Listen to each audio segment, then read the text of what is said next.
안녕하십니까? GBS 청취자 여러분, 그리고 매일 복음 형제 자매님들. 자, 오늘 계속해서 북톡, 하나님과의 친밀함을 지켜가는 삶, 북톡 시작하겠습니다. 먼저 기도합니다. 성령 하나님, 이 책이 우리 삶에 참 큰 도움을 줄 수 있도록 도와주시옵고, 당신과의 친밀함을 계속해서 지켜나가는데 도움 주도록 도와주시옵소서. 할렐루야, 감사하며 예수님의 이름으로 기도합니다. 아멘. 자, 하나님과의 친밀함을 어떻게 지켜야 하는가? 2부입니다. 2부. 그래서 제가 쭉 챕터 1, 2 했고요. 이제 질 좋은 시간. 굉장히 중요한 포인트를 하고 있습니다. 친밀함이 결코 없어서 안 되는 한 가지 자원이 있다면 그것은 바로 시간입니다. 사랑은 TIME로 쓰입니다. 우리가 친밀함을 어떻게 쓰죠? 그러면 뭐 치자, 이자 이게 아니라 TIME. 사랑은 시간이다. 질 좋은 시간. 뭐죠? 퀄리티 있는 타임. 결혼 생활이든지 하나님과의 동행이든지 질 좋은 시간은 친밀함이 세워지는 기초입니다. 시간이 없다면 관계는 시들고 시간이 있다면 번성합니다. 제가 제니와 결혼했을 때 곧 알게 된 것은 사랑해라는 말만으로는 충분하지 않았던 것입니다. 제니의 마음은 함께 있는 시간을 원했습니다. 함께 나누는 시간, 식사, 긴 대화, 단순한 순간에 웃음 지을 때, 단순한 순간에 웃음 지을 때, 혹은 같은 공간에 조용히 함께하는 위로. 세월이 흐르면 삶은 바빠지고 책임은 늘어나며 방해는 커졌지만 진리는 변하지 않았습니다. 우리가 서로를 위해 시간을 내지 않는다면 친밀함은 희미해진다는 사실입니다. 하나님과도 똑같습니다. 예배의 말들이 하나님 임재 안에 시간을 들이지 않는다면 그 힘을 잃습니다. 자, out of sight, out of mind. 그죠? 우리가 시간을 두고 만나지 않으면 out of sight. 내 머리에서 가시면 out of mind. 머리에서도 떨어진다. 이런 얘기죠. 그렇다면 제일 좋은 시간은 단순히 가까이 있는 것이 아니라 주의를 기울이는 것입니다. 남편과 아내가 같은 방에 있어도 한 사람은 휴대폰 화면에 또 한 사람은 TV 소리에 몰두하면 마음은 멀리 떨어질 수밖에 없습니다. 마찬가지로 우리는 교회 예배나 습관적인 기도 속에서 시간을 보낼 수 있지만 여전히 마음은 멀리 있을 수 있습니다. 친밀함은 집중되고 방해받지 않는 임재를 요구합니다. 그것은 마르다가 많은 일로 분주할 때 마리아가 예수의 발치에 앉아 있었던 모습과 같습니다.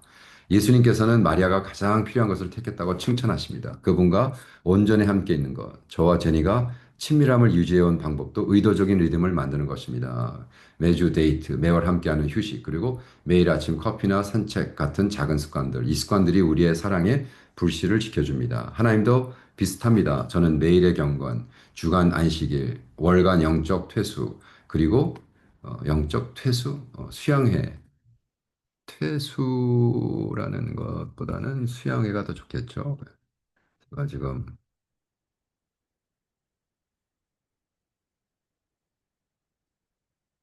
그리고 매년 장기간의 기도와 쉼을 통해 리듬을 세웠습니다. 결혼이 일상의 순간과 특별한 여행 모두에서 자라듯이 하나님과의 관계도 일상의 훈련과 산 정상의 만남을 통해 성장합니다. 그러니까 인텐스한 시간, 매일 하는 시간, 일주일 하는 시간, 한 달에 하는 시간, 1년에 한 번 여행하고 수영회 하고 이것이 계속 반복, 루틴 돼야 친밀함이 생기지. 할 거 하나도 안 하면서 아이고 뭐 내가 좀 주님 거 가까워지길 원하면 좋겠어. 원하는 거와 하는 건 다르죠. 그렇기 때문에 질 좋은 시간은 희생을 요구합니다. 한 관계에서 시간을 주기 위해 다른 무엇을 내려놓아야 하기 때문입니다. 그래서 금식, 음식, 미디어, 불필요한 바쁨에서의 금식이 큰 힘을 가집니다. 덜 중요한 것은 거절함으로써 더 큰 친밀함을 위한 공간을 만들 수 있기 때문입니다. 제니와 제가 사역에 밀려 결혼이 삼켜지지 않도록 일정의 경계선을 세워야 했던 시절이 떠오릅니다. 하나님과의 시간도 마찬가지입니다. 때로는 좋은 기회일지라도 거절당하면서 하나님과 시간을 지켜야 합니다. 참된 친밀함은 언젠가 대가를 요구합니다. 우리는 애들과 절대로 여행하지 않았어요. 1년에 한 번씩 우리 한니문을 가면 애들 뭐 둘이건 셋이건 가족에게 맡기건 친척에게 맡기건 따로 맡기건 한 놈은 저쪽 집에 맡기고 두 놈은 저쪽에 해서든지 어쨌든 한 일주일 동안 3박 4일이든지 우리는 절대로 애들 데리고 가요. 왜? 그만큼 대가를 치러야. 그죠? 궁극적으로 남는 건 새끼들입니까? 아니죠. 부인과 남편인데. 그 프라이어리티 문제죠. 자, 그렇다면 질 좋은 시간의 중심에는 quality time. 질 좋은 시간보다 더 좋은 말이 있을 텐데 이게 영어를 quality time을 그냥 한국말로 번역해 버리니까 질 좋은 시간이라는데 좀 이상하죠. 어쨌든 퀄리티 타임의 중심에는 기쁨이 있습니다. 시간이 단순한 의무가 된다는 친밀함은 남할 수 없습니다. 함께하는 시간이 해야 해서라는 이유로만 이어진다면 사랑은 기계적으로 변합니다. 그러나 함께하는 시간이 소중히 여겨질 때 관계는 또 달콤해집니다. 마찬가지로 하나님 안에서 즐거움을 길러야 합니다. 시편 37편 4절에 이렇게 말합니다. 또 여호와를 기뻐하라. 그가 내 마음의 소원을 내게 이루어 주리시리라. 하나님과 함께하는 시간은 짐이 아니라 기쁨이요 그분의 임재 안에서 새로워지는 기회입니다. 마지막으로 친밀함은 계획된 시간과 즉흥적인 시간 모두에서 자라납니다. 저와 제니는 둘 다 비슷합니다. 계획된 데이트와 갑작스러운 산책이나 예기치 않은 웃음 같은 기쁨. 하나님께서도 우리를 모두 두 가지로 초대하십니다. 우리는 체계적인 기도와 말씀 공부가 필요하지만 동시에 차 안에서 기도하고 부엌에서 노래하며 별빛 아래에서 감사의 속삭임을 배워야 합니다. 친밀함은 구조화된 훈련과 즉흥적인 삶을 함께 엮었을 때 이루어집니다. 그러므로 질 좋은 시간은 단순한 실천이 아니라 가치의 선언입니다. 시간을 드림으로써 당신은 나에게 소중합니다. 당신은 나의 우선순위입니다라고 말하는 것입니다. 제니와 하나님의 친밀함을 유지하기 위해서 이 말을 계속해야 합니다. 단순히 말로서만 아니라 수년, 수십 년에 걸친 시간으로 증명해야 합니다. 시간이 없는 사랑은 공허한 약속이지만 시간으로 표현된 사랑은 평생 지속되는 친밀함이 됩니다. 아멘이십니까? 예. 정말 똑같은 얘기지만 너무 합니다. 그렇다면 성찰 질문, reflective question. 누가복음 10장 42절 마리아는 좋은 편을 택하였으니 빼앗기지 아니하리라. 하나님이나 사랑하는 이와의 시간을 가장 많이 빼앗는 방해 요소는 무엇입니까? 분주함. 왜? 인터넷 아닙니까? 미디어 아닙니까? 보면은 집에 남편이 와서 남편은 텔레비로 뉴스 보고 와이프는 저기 컴퓨터로 K 드라마 보고 앉아 있고 그렇고 10시간 보내야 아무 소용이 없죠.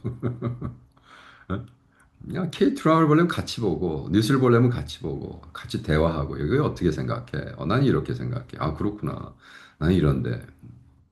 자, 중요하죠. 이번 주에 질 좋은 시간에 의도적인 리듬 어떻게 만들 수 있겠습니까? 말로만 하지만 한번 데이트하는 시간. 그죠? 그래서 일주일에 우리 하루는 저는 꼭 안식일 그래서 둘이서 일 같은 건 하지 않고 둘이서 제가 기타 들고 찬양하고 같이 일주일을 기도하고 자녀들을 위해서 기도하고 생각나는 사람 기도, 우리 기도 제목 부탁하는 사람들 위해서 기도하고 쭉 시간을 보냅니다. 그것은 이제 안식일. 매일 아침마다 우리는 둘이서 손잡고 기도합니다. 아침마다 시간 되면 같이 수영을 가든지 같이 걷든지 아침도 걷고 저녁도 걷고 그죠? 저녁도 자기 전에 또 대화하고 보려면 영화를 보려면 같이 보고 그죠? 굉장히 중요한 것 같습니다. 자, 4장 하나님과의 홀로 있음. 자, 하나님과의 친밀함은 그분과 홀로 있는 훈련을 배우지 않고서는 지속될 수 없습니다. 결혼해서 친밀함은 함께 함 속에서 자라지만 거기에서 영혼을 새롭게 하고 관계를 회복시키기 위한 목적이 있는 홀로 있음이 필요할 때가 있습니다. 그러나 하나님과의 동행에서 홀로 있음은 선택 사항이 아니라 필수입니다. 개인적인 경건이 없다면 하나님과의 친밀함은 피상적으로 남아 공적 예배에서 빌려온 것이 될 뿐 실제적인 만남에서 태어난 것이 아닙니다. 그러니까 영어로 하면은 it didn't birth out of practical encounter. 근데 그걸 이렇게 한국말로 하니까 이상하네요. 예수님은 이를 우리에게 모범으로 보여주셨습니다. 복음서 곳곳에서 예수님이 외딴 곳으로 물러가 기도하시는 장면을 볼 수 있습니다. 여러분 왜 그랬을까요, 예수님이? 아니, 우리한테 지금 가르치시는 거잖아요. 내가 이렇게 한 대로, 내가 한 대로 해라. 예수님은 내가 말한 대로 하라 그러지 말고 내가 한 대로, 내가 행한 모든 것을 행해라. 그 제자 훈련의 도잖아요. 그래서 우리는 뭐야? 우리 똑같아요. 우리가 뭐 말로 가르치고 하지 마세요. 여러분이 행동을 하지 않은 건 절대로 자녀들이 안 배웁니다. 무리가 둘러싸고 제자들이 그분을 찾을 때조차도 예수님은 아버지와 홀로 있는 시간을 내셨습니다. 십자가를 지키시 전날 밤에도 겟세마네 동산에서 홀로 기도하셨습니다. 제자들에게 깨어 기도하라고 부탁하셨지만 그날 가장 깊은 순간은 아버님 앞에서 홀로 씨름하신 시간이었습니다. 하나님의 아들이신 예수님조차 이런 개인적인 홀로 있음이 필요했다면 하물며 우리에게는 더욱 필요하지 않겠습니까? 아이고 뭐 거기서 아멘 안 하는 사람은 참 이상한 사람이겠죠. 그렇죠? 하나님과의 홀로 있음은 외로움과 다릅니다. 외로움은 부재의 아픔이지만 하나님과의 홀로 있음은 임재의 기쁨입니다. 고독 속에서 우리는 결코 혼자가 아님을 발견합니다.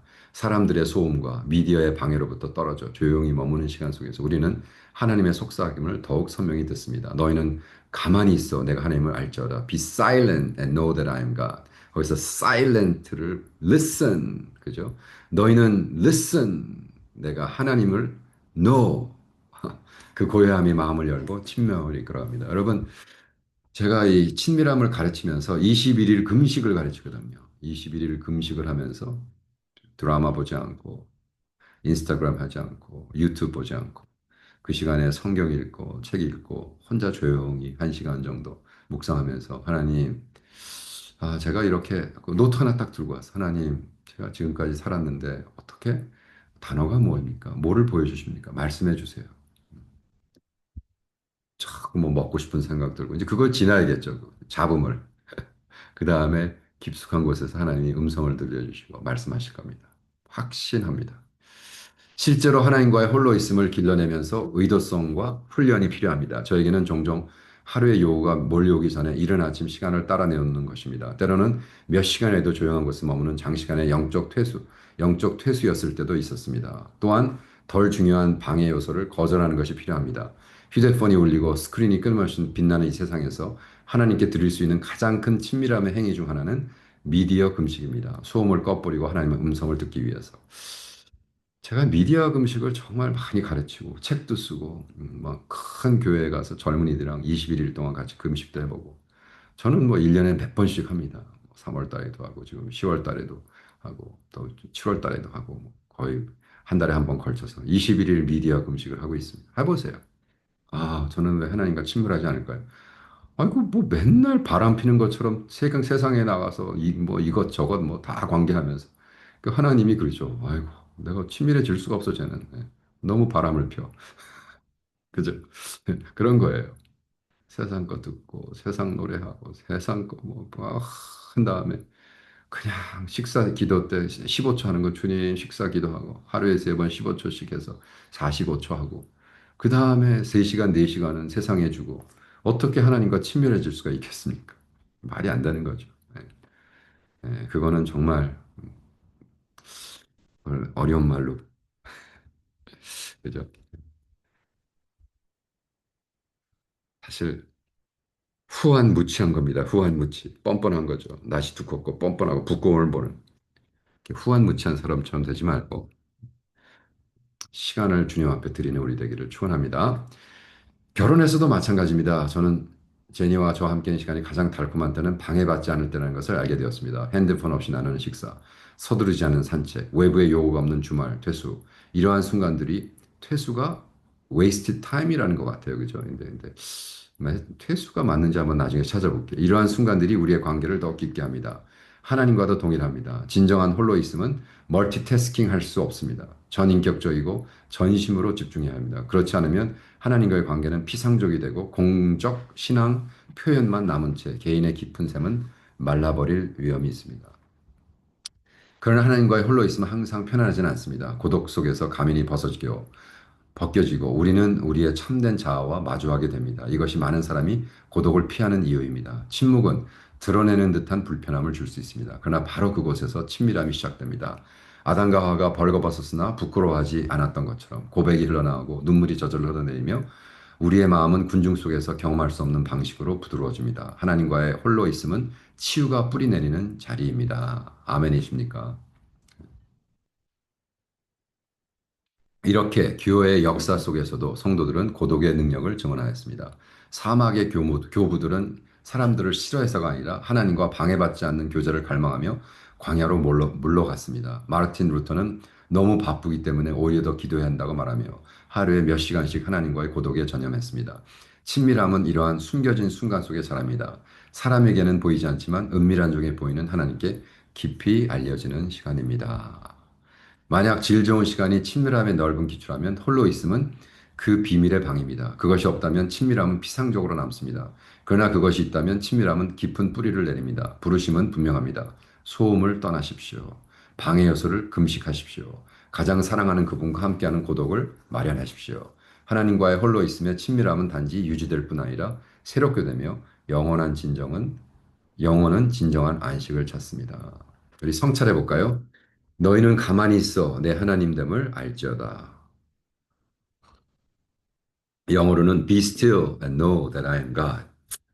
하나님과의 고독을 방해하는 것이 무엇입니까? 마지막 하나님과 홀로 있었으면 새로운 경험은 언제였습니까? 여러분 한번 물어보세요. 내가 언제 한번 뚝 떠나서 어디 혼자 어디 가서 노트북 하나 딱 들고 가서 한 3시간, 4시간 주님, 이번 달은 어떻게 잘 지냈나요? 저 같은 경우는 스케줄북하고 또 노트북 하나, 성경도 안 가져갑니다.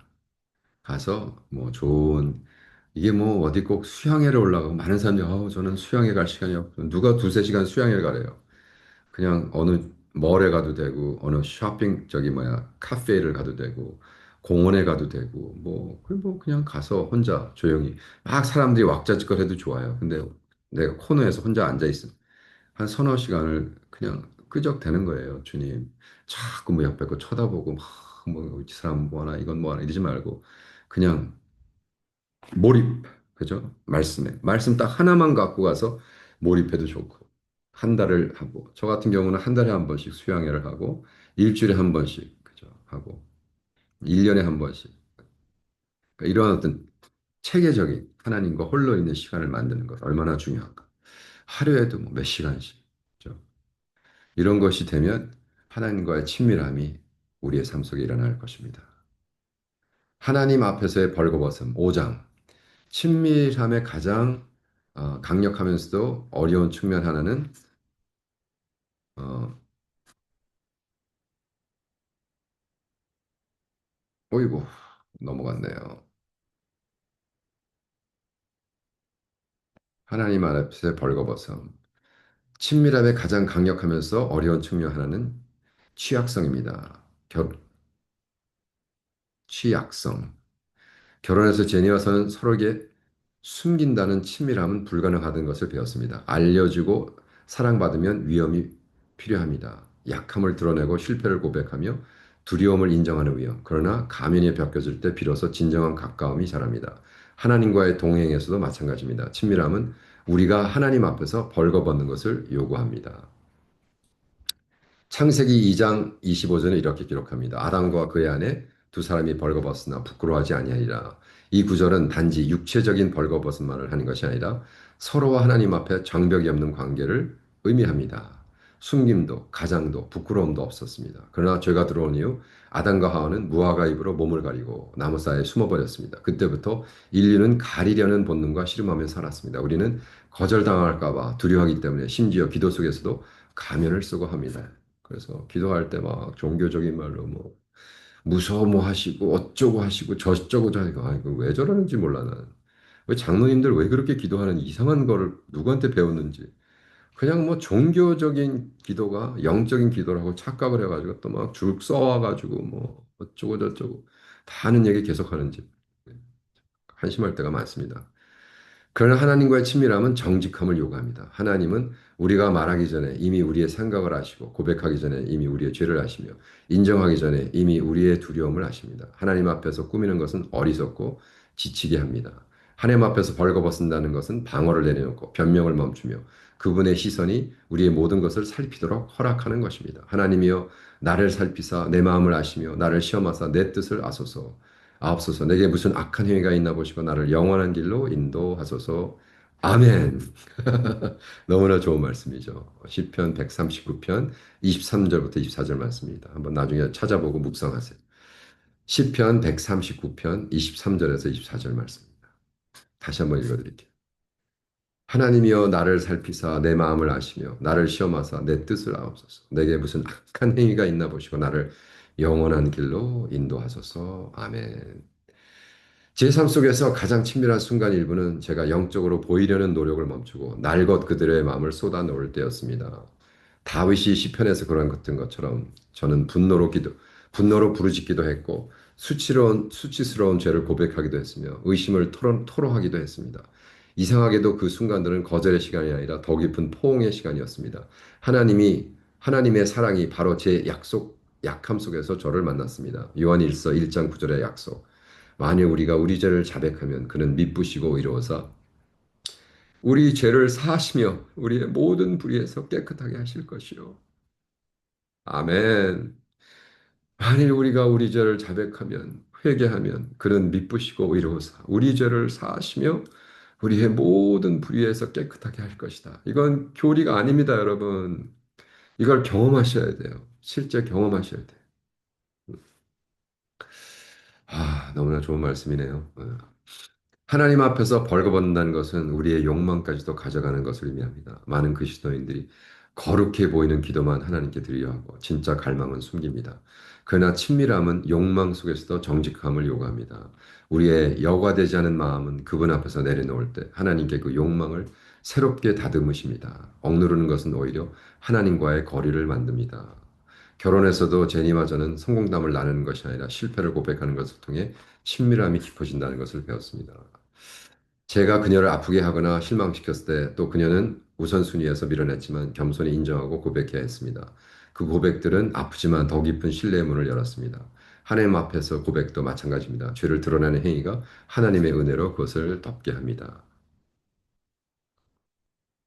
참 저는 그래서 친밀함을 결혼 생활과 비교해서 하나님과 친밀해지면 너의 남편, 부인과 친밀해진다. 너의 자녀들과 친밀해진다. 라고 이야기할 수 있는 겁니다. 여러분 용납하십니까? 성공하지 못한 자녀들을 용납하십니까? 이상하게 된 자녀들 용납하십니까? 꼭 성공하고 하버드 가고 의사 되고 변호사 되고 사업가 되고 돈 잘 벌고 하는 애들 그런 애들이 없으면 쪽팔려서 어디 가서 얘기도 못하고 그건 여러분 아직 친밀한 관계가 뭔지 하나님이 나의 기도 응답을 안 해도 그 하나님을 부끄러워하지 않고 여러분 증거할 수 있습니까? 그러한 하나님과 친밀한 관계가 들어갈 때 내가 내 자녀들과 내 아내와 내 친구들과 친척들과 같이 친밀한 관계가 무엇인지 들어갈 수 있는 거예요. 음, 누가 그래요? 뭐 요즘은 하도 세상이 그래가지고 옆집 아파트 옆집 사람이 누구인지도 모르고 살았다 그러고 어, 참 너무 이상하죠. 저는 지금 캄보디아에 살고 있지만 이 옆집 아줌마 수박 차왔다고 막 나 수박 사주고 왼쪽에 있는 사람 막 너무 고마워. 저 앞집에 있는 사람도 막 계란 공짜로 갖다 주고 저 앞집에 있는 사람 막 코코넛 공짜로 갖다 줘요. 저 지금 왜 그럴까요, 여러분? 왜 그렇게 친밀한 관계를 가질까요? 왜? 네. 사랑하고 도와주고 막 갖다 퍼부어 주니까. 여러분 give and take예요. give and take. 그죠? 그래서 우리가 give 하지 않으면서 자꾸 take만 해. 어떻게 친밀한 관계가 되냐는 말이에요. 하나님한테 내가 시간을 드리고 정성을 드리고 돈을 드리고 그런 give를 하지 않고 하나님 앞에 받기만 하고 주세요, 주세요, 주세요. 돈 주시고 생활 주시고 건강 주시고 내 새끼 잘하게 해주시고 다 주세요, 주세요, 주세요. 근데 나는 그 다음에 공허함만 와. 왜? 하나님께 드린 게 없어. 그죠? 아내에게 하나도 투자 안 하고 시간도 투자 안 하고 돈도 투자 안 하고 생각도 투자 안 하고 마음도 투자 안 하고 저 여자는 왜 저 모양 이 꼴이야? 네, 똑같은 상황이죠. 자, 그래서 이 벌거벗음은 굴욕을 위한 것이 아니라 치유를 위한 것입니다. 마리아가 값비싼 옥합을 깨뜨려 예수님의 발에 부었을 때 그녀는 값진 것을 드렸을 뿐만 아니라 자신의 헌신을 공개적으로 드러냈습니다. 오해와 비난의 무릎을 쓴 행위였습니다. 그러나 예수님은 그것을 아름답다라고 선언하셨습니다. 세상 눈에는 어리석어 보이는 연약함이 하나님 앞에는 보배로운 것입니다. 할렐루야. 음. 그러므로 하나님 앞에서 벌거벗는다는 것은 숨김없이 사는 것입니다. 죄를 신속히 고백하고 욕망을 정직하게 나누며 감정을 자유롭게 쏟아내는 것입니다. 거칠의 기도나 포장된 모습에 안주하지 않고 마음의 날 것 그대로 하나님을 만나는 것입니다. 참된 친밀함은 비밀의 그림자 속에서 자라지 못합니다. 그러나 우리가 하나님 앞에 벌거벗은 채 부끄러움 없이 살 때 그분의 사랑은 우리의 의의 옷을 입히고 그분의 영은 우리에게 평강을 채우시며 그분의 임재는 우리의 덮개가 됩니다. 커버링 됩니다. 하나님 앞에서의 벌거벗음은 친밀함이 끝이 아니라 시작입니다. 와, 너무 좋죠? 제가 쓴 책이지만 참 좋네요. 여러분, 미디어 금식 21일 하면서 이 책을 쭉 묵상하고 성찰 질문을 질문해 나가면 여러분도 하나님과의 친밀함의 대가가 되지 않을까 생각합니다. 시편 139편 23절 24절의 골자는 무엇이죠? 하나님이여 나를 살피사 내 마음을 아시며 나를 영원한 길로 인도하소서. 아까 제가 묵상해 드렸죠. 이런 성찰의 질문을 던져드립니다. 당신의 삶에서 하나님 앞에 정직하게 드리는 가장 어려운 영역은 무엇입니까? 뭐죠? 돈입니까? 시간입니까? 탤런트입니까? 자녀들입니까? 어떤 사람들은 자녀 새끼들 때문에 하나님 믿는 게 완전 똥이야, 똥. 예, 그냥 뭐든지 다 자녀, 내 새끼, 내 딸, 우리 가족, 우리만 잘 돼야 돼. 저는 와, 어릴 때부터, 그 처녀 때부터 그러더니, 와, 결혼해서 애 낳고, 아직까지도 끊임없이, 아, 진짜 40년 이상 그렇게 하는 분도 봤어요. 와, 다 자기 거야. 내 가족, 내 딸, 내 아들, 내 남편, 내 가족, 내 가족, 내 가족, 내 딸, 내 아들. 예, 다른 나라에 관심도 없고, 다른 동네 옆에 사람도 이웃도 관심이 없어요. 그냥 뭐, 이웃 하는 것도, 선교하는 것도, 내 아들 캄보디아 선교 가면, 좋은 대학 갈 수 있으니까, 뭐, 쓸 수 있어. 에세이 쓰는데 도움된다. 그냥 모든 신앙생활이 내 가족, 내 믿음, 내 딸, 내 아들. 지겨워요, 지겨워. 네. 아, 왜냐하면 내가 왜 그런 걸 보면 지겨워하냐면 그 사람이 미워서가 아니라 걔는 천국 가서 받을 게 아무것도 없어요. 아니, 개새끼들도 그러는데. 그죠? 걔들도 지 새끼, 내 새끼, 내 새끼, 내 강아지. 아이고 귀여워라. 아이고 내 강아지. 강아지랑 뭐가 달라요? 짐승이랑 뭐가 다르냐 말이에요. 우리는 하나님과 그의 나라를 위해서 이웃을 사랑하고 도와주고 친밀함엔 내 중심이 아니라 다른 사람의 중심. 하나님이 그렇게 만들었어요. 그래서 고백의 습관을 실천하는 것이 하나님의 친밀함을 깊게 할 수 있을 거예요. 그렇다면 우선순위는 뭐냐? priority라고 하죠. 이게 영어로 priority로 탁 들어오는데 우선순위. 하나님과 사람의 친밀함은 우연히 자라지 않습니다. 이게 키포인트입니다. 저희 책에. Nothing is automatic. 오토매틱하게 되는 게 없다는 거예요. 네. 기여를 넣어줘야 되는 거예요. 1단, 2단, 3단, 4단. 그죠? 리버스. 이 오토매틱은 뭐야? 그냥 밟으면 지가 혼자 2단, 3단, 4단 오는. 우리 신앙이 오토매틱이라고 생각해요. 그래서 1단에 놓고 100마일을 가니까 엔진이 타버리는 거. 오토매틱이 아니에요. 우리는 먼저 둘째, 우선을 먼저 둘째에 대한 의도적인 선택이 필요합니다. 우리의 우선순위가 삶을 형성하며 우리가 진정으로 무엇을 가치 있게 여기는지를 드러냅니다. 예수님은 그렇게 선언하십니다. 그런즉 너희는 먼저 그의 나라와 그의 의를 구하라. 그리하면 이 모든 것을 너에게 더하시리라. 친밀함을 지속하려면 하나님과 그분이 우리에게 맡기신 관계들, 일론 중심의 priority. 누구에게 볼 수 있습니다. 이런 삶은 다윗은 삶의 혼란, 어느 정도 혼란했죠. 막 죽인다 그러고 사울이 뭐 전쟁 중에 우선순위를 어떻게 지켰습니까? 사울에 쫓기고 전쟁이 임하여 리더의 짐을 짊어졌지만 다윗은 늘 가장 깊은 소원을 고백했습니다. 내가 여호와께 바라는 한 가지 그 일을 구합니다. 내가 내 평생에 여호와의 집에 살면서 여호와의 아름다움을 바라보며 그의 성전에서 사모하는 그것이라. 와, 놀랍지 않습니까? 이런 고백 할 수 있습니까, 여러분? 주님, 내 새끼 말 안 듣고 남편 바람 피고, 아이고, 돈은 힘들고, 몸은 깨지고, 이렇게 나이 드니까 아프기만 하네요. 아이고, 아이고, 주여. 여러분이 아픔과 다윗의 전쟁을 지금 목숨을 하는 거와 뭐가 더 심각합니까? 그 와중에 다윗은 뭐라 그랬어요? 주님, 주님의 임재 속에 거하며 당신의 아름다움을 보며 주님을 사모하는 것입니다. 광야에서도 전쟁 중에도 실패 이후에도 두드려 맞을 때도 다윗의 마음은 하나님을 첫 자리에 두었습니다. Audience of one. 그가 찾은 그 친밀함은 부가적인 것이 아니라 생명줄 그 자체였습니다. 할렐루야. 여러분도 그렇게 되는 여러분 축원합니다. 아, 이 북톡은요. 제가 그냥 뛰지 말고 전체를 다 해야겠다는 생각이 듭니다. 자, 북톡 2 마치겠습니다. 다음 북톡에 뵙겠습니다.